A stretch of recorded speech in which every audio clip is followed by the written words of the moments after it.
They had gone to the tomb believing that the story had ended, that everything had ended.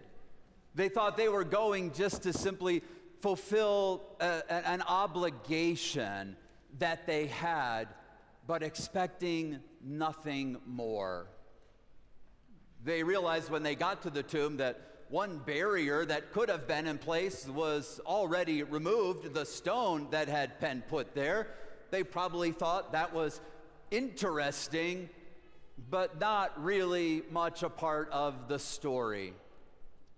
And then we're told that when they got to the tomb, they went in.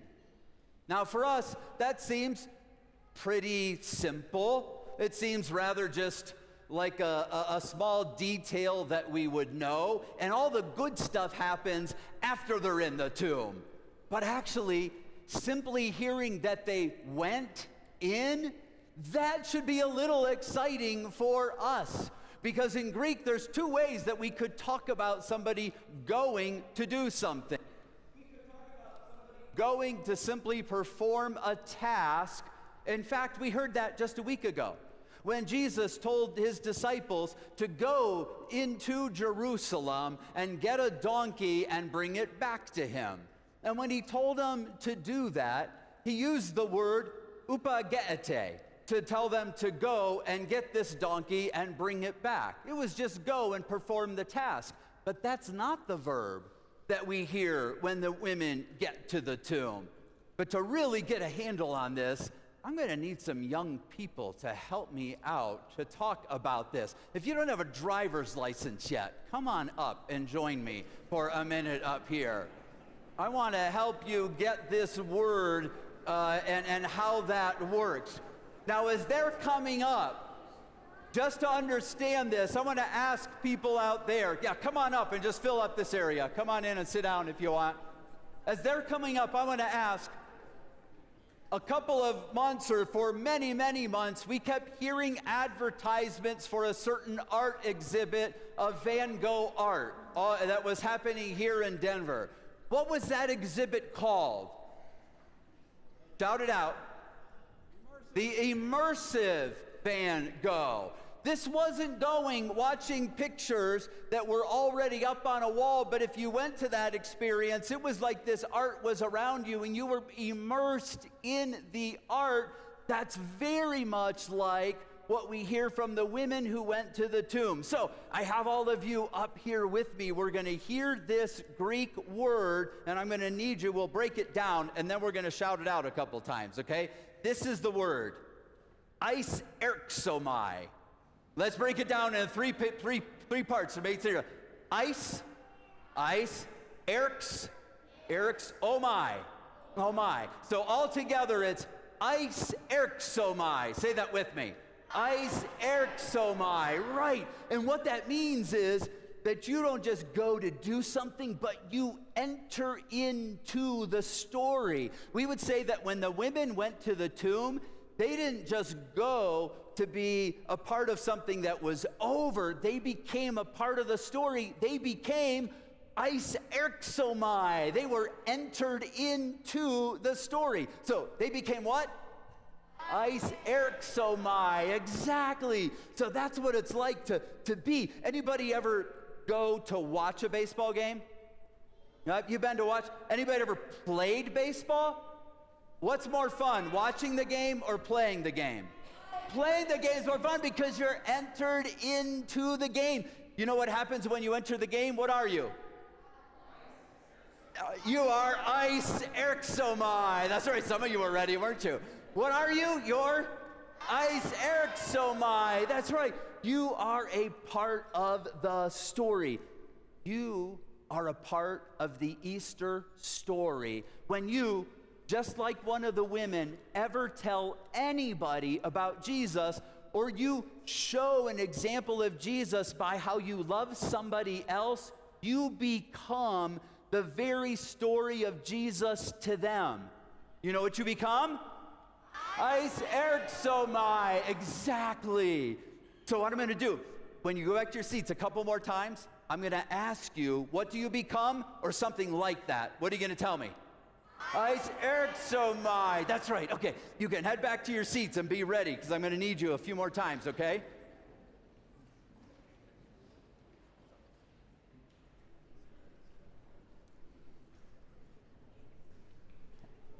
This is our very Easter invitation. Now, I know that you might say, you know, Pastor, really, I just came to watch Easter this year.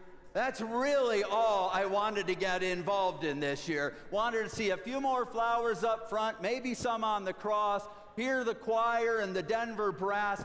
That's really enough for me. You know what? That's okay. If that's all you wanted to get out of Easter today, that's all right. Jesus Christ is still risen. The gates of heaven are still open. It still will all happen. And in fact, you can say, I went to Easter and I was kind of like Peter at Easter on this Sunday, because we heard from the gospel that when the women got to the tomb, they actually entered in. Kids, you ready? You ready? They actually entered in. You know what they became? Erxomai, exactly, because they entered into the story. But then it's funny that we hear, they go back and tell, and in Luke's account, Peter goes to the tomb, and when Peter gets there, what does he do? Oh, that's an actual question I'm asking you. What does he do? He stoops down and just looks in. It's like Peter comes up to the tomb, he kind of stoops down and just looks in, and then he goes home.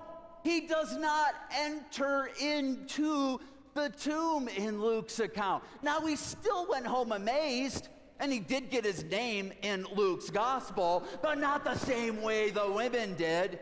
He only looked at the tomb. The women decide to enter the tomb. They become Eis erxomai. And that's a part of our invitation today, because in the midst of that, they entered into the unknown. And when that happened, they were terrified. They saw these two men in dazzling apparel, and they realized that the story that they thought was over was not over. They had to remember what it was that Jesus told them and then go out and share that news with others, so they could create that this story would have a chance to keep living. It's almost as if they were living out that prophecy from Isaiah that Ann read for us this morning, when the people were in exile in Babylon and God came to them and said that God was going to create something new in their midst. They knew what that new thing would be, that they would come back to Jerusalem, rebuild the temple, rebuild the city in a new way, that their relationship with God could be renewed. That's what the women found out in the tomb. This relationship that they thought was over, they realized had a new beginning to it in Jesus' resurrection. And we're invited to be those kind of Easter people if we want. We're invited to be the people who have a chance to see new creations, new relationships begin in our very own lives. We're invited to actually become what? Eis erxomai, yes. And the way that can happen is just realize that there are relationships, there are just simple conversations out there that we may not have entered into, but we still can. We can still live like resurrection people by seeing what God might create in us anew. It's a matter of going out and finding that conversation that you might not have had before. What a great year to think about having a conversation with a Jewish person or a Muslim person or both together, as this year we celebrate Ramadan and Passover and Easter all at the same time. What would we get if we had just an open conversation with people who were different from us? Now, I know what it's like, because sometimes you're like, oh, I just can't have a conversation with people who are so different from me. It's like to say, I could not sit down with a flaming liberal, or I could not sit down with a right-wing evangelical, because I know that they're going to try to change me. What if they didn't?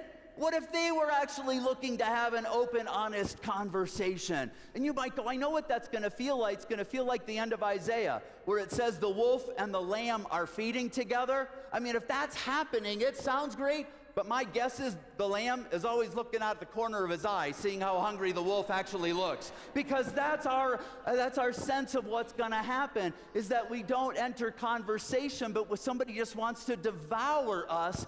But what if somebody just wants to understand us and have us understand them?